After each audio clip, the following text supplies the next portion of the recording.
हजरत ज़करिया अलैहिस्सलातु वस्सलाम अल्लाह से दुआ करते हैं, रब्बी हबली मिन लदुनका ज़ुर्रियतन तय्यबा इन्नका समीउद दुआ। ए मेरे रब, मुझे अपने पास से नेक औलाद अता फरमा, बेशक तू ही दुआओं को सुनने वाला है। अंबिया ने अल्लाह से दुआएं मांगी औलाद के लिए, तो नेक औलाद के लिए दुआ मांगी। आज हमारा मामला क्या है? हमारा मामला यह है कि हम अल्लाह से दुआ करते हैं औलाद के लिए, लेकिन ये दुआ नहीं करते कि नेक औलाद अल्लाह अता फरमाए। हाँ, ये जरूर दिल में आरजू होती है कि अल्लाह बेटा अता फरमा दे, बेटी नहीं। क्या चाहते हैं हम? बेटा अता फरमा दे। और अल्लाह की पनाह, अगर बेटी की पैदाइश घर में हो तो मुस्लिम समाज और मुआशरे में ऐसे भी लोग हैं जो बेटी की पैदाइश पर उसी तरीके से गमगीन होते हैं जैसे जमाने जाहिलियत में मुशरिकीन मक्का गमगीन हुआ करते थे। मेरे भाइयों, बेटियों की पैदाइश को अपने ऊपर बोझ समझना और बेटियों को अपने ऊपर बोझ समझना, ये जमाने जाहिलियत की रविश है, जमाने जाहिलियत का अंदाज है।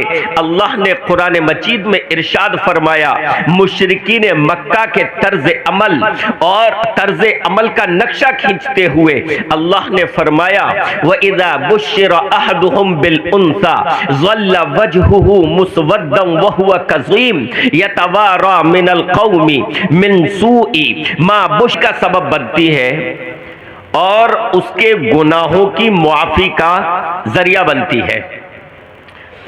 औलाद के ताल्लुक से सबसे पहली चीज कि शादी के बाद हर शख्स को औलाद की आरजू होती है, औलाद चाहता है, लेकिन औलाद के लिए दुआ तो सब करते हैं, लेकिन ये दुआ कोई नहीं करता कि अल्लाह मुझे नेक औलाद अता फरमा।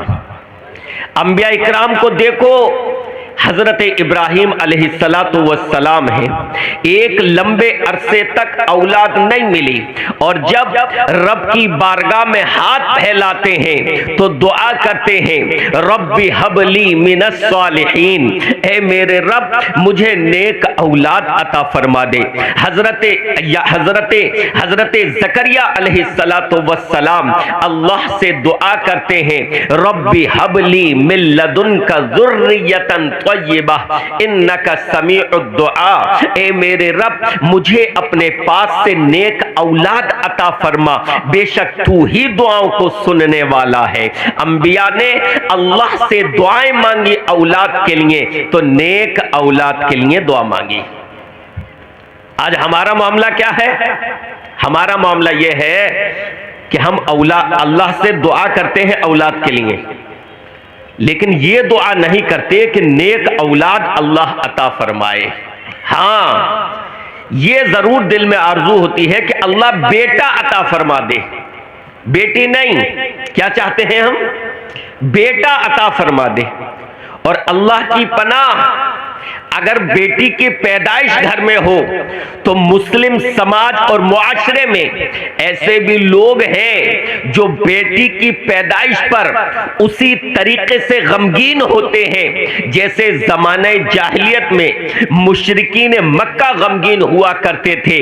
मेरे भाइयों, बेटियों की पैदाइश को अपने ऊपर बोझ समझना और बेटियों को अपने ऊपर बोझ समझना, ये जमाने जाहिलियत की रविश है, जमाने जाहिलियत का अंदाज है। अल्लाह ने कुरान मजीद में इरशाद फरमाया, मुशरिकीन मक्का के तर्ज अमल और तर्ज अमल का नक्शा खींचते हुए अल्लाह ने फरमाया, व इज़ा बुश्शिरा अहदुहुम बिल उन्सा ज़ल्ला वजहुहु मुस्वद्दन व हुवा कज़ीम यतवारा मिनल कौमी मिन सूई मा बुश्शिरा बिह अयुमसिकुहु अला हुनिन अम यदुस्सुहु फित तुराब अला सा मा यहकुमून। जब इनमें से किसी को बेटी की पैदाइश की खबर दी जाती है तो मारे गम के उसका चेहरा सियाह हो जाता है, काला हो जाता है, और वो दिल ही दिल में अफसोस करता हुआ गम से निढाल ये सोचता फिरता है इस बोझ को अपने ऊपर यूं ही लिए फिरूं या फिर इसको जिंदा मिट्टी में दफन कर दूं। आप मुझे बताइए कि वो मुशरिकीन मक्का जो बेटियों की पैदाइश पर गमगीन हुआ करते थे और बेटियों को जिंदा दफन कर दिया करते थे, उनमें और आज के मुस्लिम मुआशरे में क्या फर्क रह गया?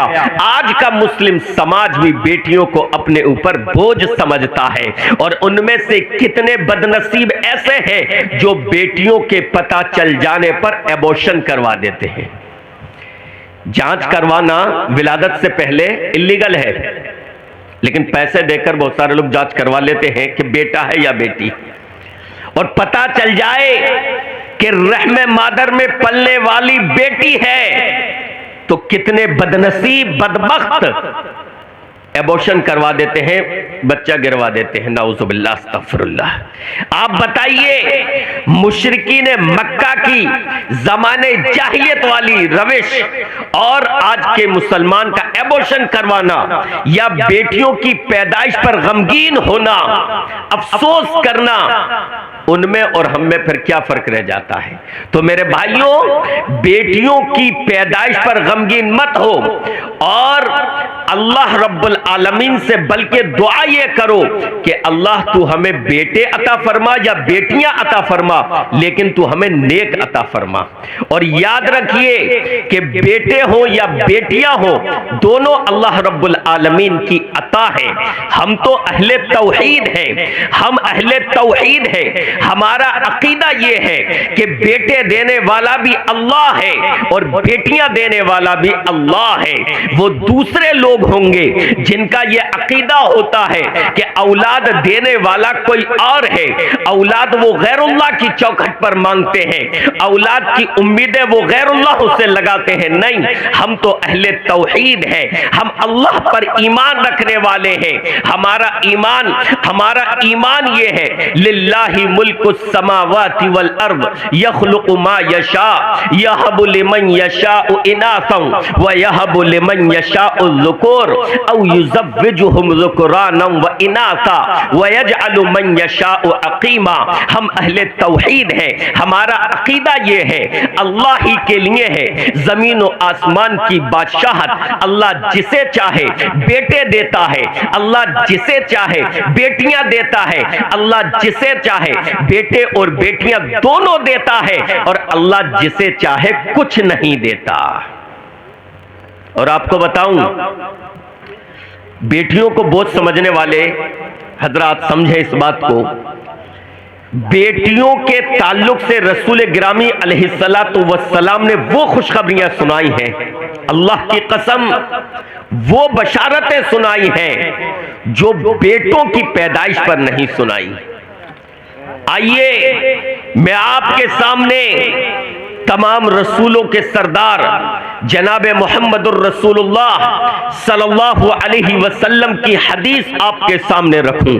नबी अलैहिस्सलातु वस्सलाम ने फरमाया, मनिबतुलिया मिनल बनाति बिशैइन फअहसन इलैहिन्ना कुन्ना लहू सितरम मिनन नारी, कि जिसको बेटी दी गई और उसने उसके साथ अच्छा सलूक किया, यानी उसकी अच्छे तरीके से परवरिशो पर्दाख की, ये बेटी जहन्नम से उसके लिए पर्दा बन जाएगी। आप बताइए क्या ये बशारत बेटों के लिए दी है? ये खुशखबरी बेटों के लिए दी है? आइए एक और हदीस आपके सामने रखूं, ऐसी हदीस कि जिसमें ऐसी खुशखबरी और ऐसी बशारत दी गई है कि हर मुसलमान आरजू करे कि काश हमें भी अल्लाह बेटियां अता फरमा दे, और अगर घर में बेटी हो तो उसके वजूद को अल्लाह की रहमत समझे। ऐसी हदीस आपके सामने रखने लगा हूं। जनाब मोहम्मदुर रसूलुल्लाह सल्लल्लाहु अलैहि वसल्लम ने फरमाया, मन आला जारियतैनी हत्ता तबलुगा जा यौमल क़ियामती अना व हुवा कहातैनी व ज़म्म असाबिअहु, रवाहु तिर्मिज़ी। फरमाया कि जिस शख्स ने 2 बेटियों की परवरिश की यहां तक कि वो जवान हो गई, यानी उनके साथ बेहतर सुलूक किया, उनकी तालीम और तरबियत की, उनकी अच्छी देखभाल की, फरमाया मैं और वो कल क़यामत के दिन इस तरीके से आएंगे। रावी हदीस फरमाते हैं रसूल गिरामी अलैहिस्सलातु वस्सलाम ने अपनी इन दोनों उंगलियों को उठाकर इनके इशारे से फरमाया, कहा तईनी, मैं और वो क़यामत के दिन इस तरीके से होंगे। आप बताइए क्या बेटों के वजूद पर ऐसी खुशखबरी और नबी की ऐसी बशारत मिलती है? हरगिज नहीं। फिर ये जमाने जाहिलियत वाली रविश हमारे अंदर कहां से आई? जमाने जाहिलियत वाली सोच हमारे अंदर कहां से आई कि बेटियों के वजूद को बोझ समझा जाए? नहीं, रब्बे काबा की कसम है, नहीं। बेटियां अल्लाह की रहमत है, बेटियां अल्लाह की रहमत है। बेटियों की अच्छी परवरिश और पर्दाख आपको जहन्नम से बचाएगी।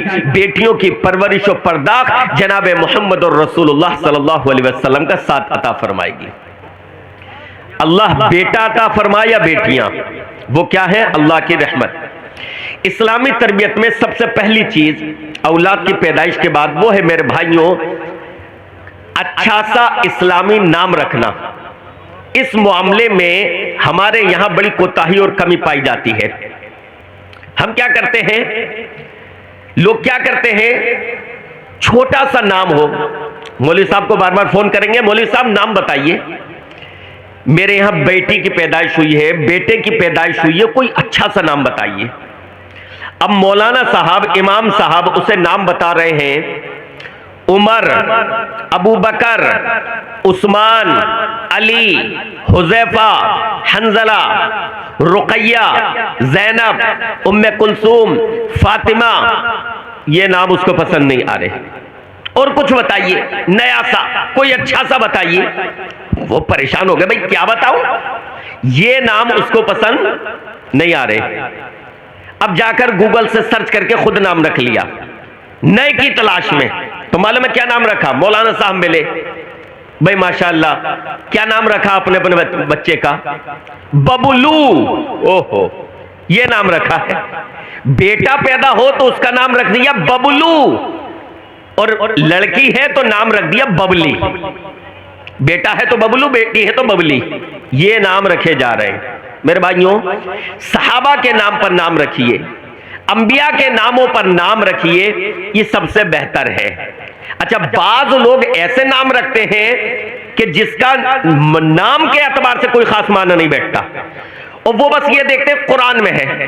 मैं दिल्ली में अपने घर के अंदर दाखिल हो रहा था, मैं आ रहा था, रोड पर मैंने देखा कि एक लड़का जो है एक दूसरे अपने दोस्त को बार बार पुकारा, अलैहिम अलैहिम अलैहिम, इधर आओ अलैहिम। मैं चौंक गया, ये क्या नाम? मैं रुका, मैंने क्या सुनना, मैं सोचा कहीं ऐसा तो नहीं मेरे सुनने में वो हुई है, मैं सुन नहीं सका सही से। तो मैंने कहा क्या बोला तुमने? क्या बोला? अलैहिम। मैंने कहा ये किसका नाम है? बोले इनका। मैंने कहा यार अलैहिम। अब मेरा दिमाग, मैंने कहा ये अलहम्दो में आया है अलैहिम। तो मैंने लड़के से पूछा तुम्हारे घर में कोई और भी है? कि हाँ बहन है। तो मैंने कहा उसका क्या नाम है? बोला अनअमता। बहन का नाम क्या है? अनअमता। अच्छा, अब मैं समझ गया कि अनअमता पहले है, अलहम्दो में, अलैहिम बाद में। तो बहन पहले दुनिया में आई होगी, इसलिए मां ने अनअमता रख दिया, और उसके बाद लड़के की पैदाइश हुई तो अलैहिम नाम रख दिया। तो मैंने पूछा उससे, कंफर्म किया कि बहन बड़ी है या तुम? तो उसने बताया बहन बड़ी है। बहन बेटी की पैदाइश हुई तो मां ने नाम रख दिया अनअमता। बेटी की बेटे की हुई उसके बाद तो रख दिया अलैहिम। लीजिए, ये मैंने पूछा किसने नाम रखा? तो बोले मां ने। इसलिए माओ का तालीम याफ्ता होना जरूरी है। जब आप रिश्ते के लिए लड़की तलाश करें तो जहां आप दीगर चीजें देखते हैं कि इसने दुनियावी तालीम कितनी हासिल की है, इसके घर वालों के पास कितनी प्रॉपर्टी है, कितनी जमीन है, अल्लाह के वास्ते वहां पर आप इन चीजों को तरजीह दें, इन चीजों को अहमियत दें कि लड़की ने कुरान मजीद पढ़ रखा है या नहीं, लड़की दीनी तालीम से आरास्ता है या नहीं, इस्लामी तालीम उसके पास कितनी है, क्योंकि आपकी होने वाली बीवी कल आपके बच्चों का मुस्तकबिल है, आपके बच्चों का पहला मदरसा है, आपके बच्चों का पहला मकतब है। जब मां तालीम याफ्ता होगी तो वो औलाद की तालीम भी इस्लामी तरीके पर करेगी। अब माने को अलहमदो तो याद थी लेकिन पढ़ी लिखी नहीं थी, तो बेटी का नाम रख दिया अनअमता और बेटी का नाम क्या रख दिया अलैहिम। मैंने कहा कि अब अगर इनके अगली औलाद हुई है, अगर अल्लाह अता करवा दे तो नाम रख देंगे फिर गैरिल मग़दूबी, यही बसता है आगे। और गैरिल मग़दूबी किन के लिए? यहूदियों के लिए। और उसके बाद अल्लाह ने अता फरमा दिया तो मां रख देगी नाम वलद्दालीन, ये ईसाइयों के लिए आया है अलहमदो में। वलद्दालीन से मुराद ईसाई है, गैरिल मग़दूब से मुराद यहूदी और वलद्दालीन से ईसाई। तो ये हो रहा है मेरे भाइयों, नाम जब रखें आप तो सहाबा के नामों पर रखें या अंबिया के नामों पर, या इन नामों अंबिया और सहाबा के नामों से हटकर भी रख रहे हैं तो माना अच्छे हो और ऐसे माना हो जो प्यारे हो, खूबसूरत हो और नाम के एतबार से फिट बैठते हो। नंबर 2, उसके बाद इस्लामी तरीके के मुताबिक उनका अकीका कीजिए। हो ये रहा है समाज में कि बच्चों का अकीका नहीं किया जा रहा। शहरों का जो मिजाज है, शहरों में जो फजा कायम है गैर इस्लामी, तो बच्चों का अकीका नहीं करते लेकिन उनकी सालगिरह जरूर मनाएंगे।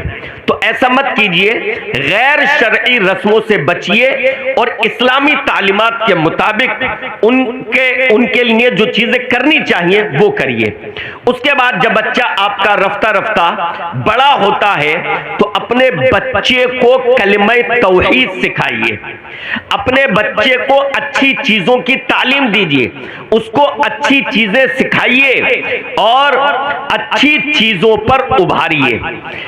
अब मेरा वक्त जो है वो 12 मिनट है और मैं अपनी, क्योंकि मौजू तो लंबा है लेकिन क्योंकि आप जानते हैं कि मेरे बाद भी कई ऐसे खतीब हैं जिनका आप बेसब्री से और शिद्दत से इंतजार कर रहे हैं। मेरे भाइयों, अपने बच्चों को शुरू ही से तौहीद की तालीम दीजिए, अपने बच्चों को तौहीद की तालीम दीजिए, क्योंकि मुल्क में जिस तरह की फजा कायम है, मुल्क में जिस तरह का माहौल है, जरूरी है कि बच्चों को बचपन ही से तौहीद पर पुख्ता किया जाए। बच्चे हमेशा आपके पास नहीं रहेंगे, बच्चे बड़े होकर स्कूल भी जाएंगे, कॉलेज भी जाएंगे, फिर वो शहर भी जाएंगे, वहां पर उनका उठना बैठना मुख्तलिफ किस्म के लोगों के साथ होगा, उनकी दोस्तियां अलग मुख्तलिफ अंदाज के लोगों के साथ होंगी। अगर आपने अपने घर पर उनके अकीदे तौहीद को पुख्ता नहीं किया है तो याद रखिए शहर में जाकर वो अपने अकीदे से कंप्रोमाइज कर लेंगे। अल्लाह के नबी अलैहिस्सलातो वस्सलाम शुरू ही से, अल्लाह के नबी अलैहिस्सलातो वस्सलाम ने शुरू ही में जब अपनी दावत का आगाज किया तौहीद से आगाज किया। और रसूल गिरामी अलैहिस्सलातो वस्सलाम एक मर्तबा हजरत अब्दुल्ला इब्ने अब्बास रज़ियल्लाहु अन्हुमा रसूलुल्लाह सल्लल्लाहु अलैहि वसल्लम के साथ हैं। आइए खुद अब्दुल्ला इब्ने अब्बास की ज़बानी सुनते हैं। हजरत अब्दुल्ला इब्ने अब्बास फरमाते हैं, कुन्तु खल्फ रसूलिल्लाहि सल्लल्लाहु अलैहि वसल्लम यौमन, एक मर्तबा मैं रसूलुल्लाह सल्लल्लाहु अलैहि वसल्लम के साथ आपके पीछे सवार था तो आपने कहा, या गुलाम, ए मेरे बच्चे, इन्नी उअल्लिमुका कलिमातिन, इन्नी उअल्लिमुका कलिमातिन, मैं तुम्हें चंद कलिमात सिखाता हूं। ए मेरे बच्चे, ए मेरे बच्चे, तुम याद रखो कि तुम अगर अल्लाह के हुकूक की हिफाजत करोगे, यानी तुम इस शरीयत पर अमल करोगे, इस्लामी अहकाम पर अमल करोगे, तो अल्लाह को अपने सामने पाओगे, अल्लाह की मदद अपने साथ शामिल हाल पाओगे। और फिर उसके बाद रसूल गिरामी अलैहिस्सलातु वस्सलाम ने फरमाया नसीहत करते हुए, इज़ा सअल्ता फस्अलिल्लाह व इज़ा इस्तअनता फस्तइन बिल्लाहि, जब तुम कुछ मांगो तो सिर्फ अल्लाह से मांगना, और जब तुम मदद तलब करो तो अल्लाह से मदद तलब करना। गौर करें, हमारी माएं बहनें आज वो अपने बच्चों को शिर्क सिखा रही है। बच्चा गिरता है तो माँ उसकी तरफ दौड़ती है या गौस कहकर, बच्चे को ठोकर लगती है, माँ या अली कहते हुए उसको उठाती है। बच्चे के जहन में रफ्ता रफ्ता ये बैठ रहा है कि अगर परेशानी आए तो या गौस कहना है, अगर मुश्किल आए तो या अली कहकर पुकारना है, मुश्किल दूर हो जाएगी। बचपन से उसको शिर्क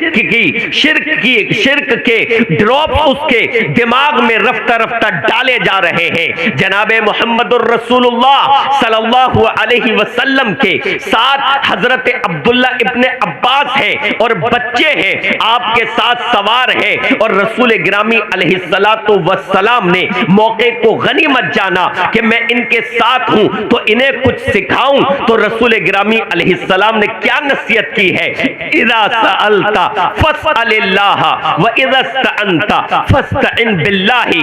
ए बच्चे याद रखो, जब तुम मांगो तो सिर्फ अल्लाह से मांगना, और मदद तलब करो तो सिर्फ और सिर्फ अल्लाह से मदद तलब करना। और रसूल गिरामी अलैहिस्सलातु वस्सलाम ने आगे इरशाद फरमाया, अल्लाह अकबर, क्या अकीदे की दावत दी, क्या अकीदा सिखाया, क्या तौहीद सिखाई, क्या तौहीद सिखाई। आपने इरशाद फरमाया, वअलम अन्नल उम्मता लविज्तमअत अला अन यनफऊका बिशैइन लम यनफऊका इल्ला बिशैइन क़द कतबहुल्लाहु लक व लविज्तमअ अला अन यदुर्रूका बिशैइन लम यदुर्रूका बिशैइन इल्ला लम यदुर्रूका बिशैइन इल्ला क़द कतबहुल्लाहु अलैक।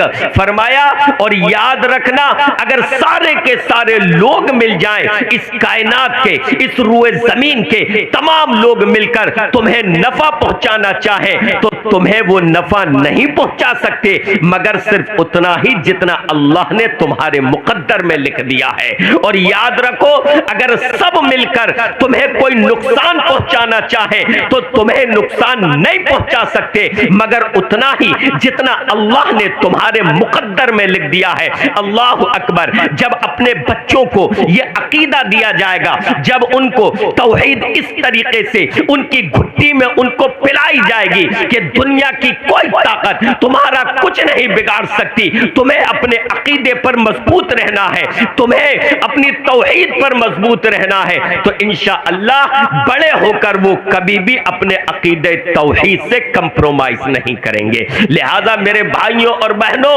मैं आपसे यही कहना चाहूंगा कि बच्चों को शुरू ही से अकीदे तौहीद सिखाइए। आखिरी बात कहकर अपनी बात को खत्म करूं, बिलखुसूस अपनी बेटियों को ईमान की अहमियत बताइए, इस्लाम की अहमियत बताइए। क्या आप मुल्क के हालात पर निगाह नहीं डाल रहे हैं? क्या हो रहा है?